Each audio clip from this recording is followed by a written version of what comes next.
Dressability is a small charity that alters and adapts clothing for people with disabilities and the over 65s. You don't need a GP referral or anything like that, just give us a call. If you come and see us and you've got an issue, you need something taking up, letting out, we can show you things we've already done for other people and tailor a clothing solution for you.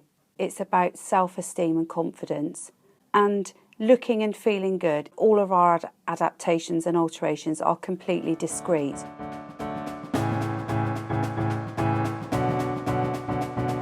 We need to have adaptations done because we're going to the Queen's Garden party, so we need a dinner jacket and trousers. That's the main reason why we've come to Dressability. With your white shirt, we're going to open it down the back, okay?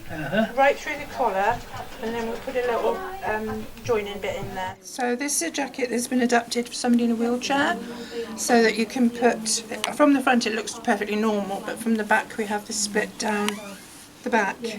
So if a person has one good arm, one bad arm, then you obviously put the bad arm in first, and then this part will actually go over the head, and then you can bring the other part round to put the other sleeve in, the other arm in. But that's the adaptation that's been done down the back. Hello, I'm Ben Morris, I'm 18 and I go to Commonweal Sixth Form. And hello, I'm Jane Cordwell. I'm an ex-full-time Commonweal member of staff teaching food and textiles, but having a lot to do with other youngsters. So, Dressability have made me a number of adapted gloves because due to the poor circulation in my hands, when I get cold, my hands literally freeze, so I cannot move them. And that's increased my independence, and I can go out in the cold without worrying. Hello, very nice to see you. Hello, Jane. I haven't seen you recently. Yeah, I brought you some more clothes to water for me. Brilliant, so you're going to come in and put them on the table? Yes, I'll put them over here. Okay. Yes. Fab. I suppose I've been coming about 5 years, something like that, at least 5 years. And really, they've been invaluable. Dressability have shortened sleeves on my coat. They've shortened my trousers. They've shortened the sleeves on my shirts. And I feel I've always been a bit particular in dress, and they've kept me smart. I had an appointment with SHARON Toons. She came out to the home and assessed Rachel and all her needs. And we came up with the idea of using some Kevlar fabric and some foam because Rachel can't walk, and so she crawls everywhere, and she does a lot of high crawling, and she's very, very active. It's been a great help.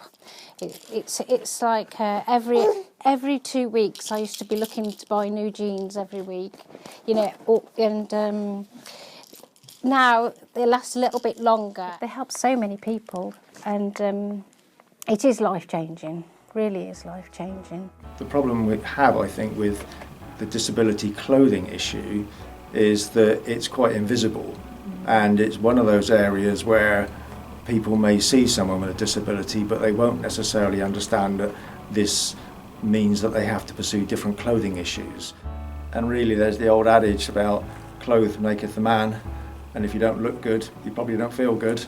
I love sewing, and I'm a retired needlework teacher or textiles teacher and textile specialist, so I thought I had a lot to offer. We had a commission through one of the charities for a little girl wanted a princess dress and also maybe something from Frozen.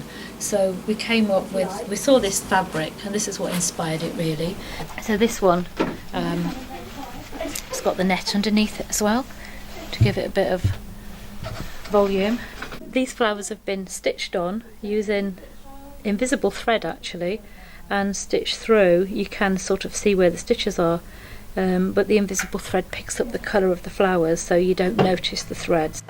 So this is the waterproof cape that is for people in wheelchairs, and it's just a basic cape with a hood that they can just pop over the top and put the hood on. It's lined with fleece, so that's a bit snugglier. Hello, my name is Maria Concadoro. studied fashion and clothing, and I thought, yes, I could actually put everything into practice and go and volunteer. So we adapted different clothes so that we could use it in schools just for dressing up as well. So with this dress, we've made it more like a princess dress. This probably took a few weeks because as you go along, it's you do have to sort of change little bits, like the Velcro, which looks like it should have been simple, starts to stick to everything. So you have to put it in a different way so it doesn't stick to people's hair. Hopefully, you know, everything we make with our imagination, it sort of inspires other children to use their imagination as well. My daughter, Angelina, she's type 1 diabetic. So we did an event at the Brunel a few months ago. It's for World Diabetes Day, and Sharon brought over some things that you've been making recently here. So with me, because I have to inject insulin, it's good to have zips put into outfits. Most of us take for granted what we wear, and we never think about the potential challenges which some people face with clothing. And I think once you do start to think about it, you realise what a hindrance that can be. So clothing adaptations cost usually somewhere between £5 and £10. There's no fixed charges as such, because each job is unique. I think it makes an incredible difference to people with disabilities in the clothes that they adapt. Make life so much easier for people to help disabled people dress if they need help, or enable the disabled person to dress themselves. Well, there was a special needs school that needed some costumes for their children. I think originally they wanted nativity things, which we did, but we needed to make it so that it was easy for children in wheelchairs or who have other disabilities to put on. This is a clown's outfit, so we did the high-vis top and we did ordinary trousers, so because even in a wheelchair, I mean, children are able more or less to pull them on or somebody to help them. So that was one of the clown ones, and this one was fun. We did these dresses for little girls or boys if that's what they wanted, and one boy in particular came up with this one. He undid it, he put it round his head and decided he was a lion.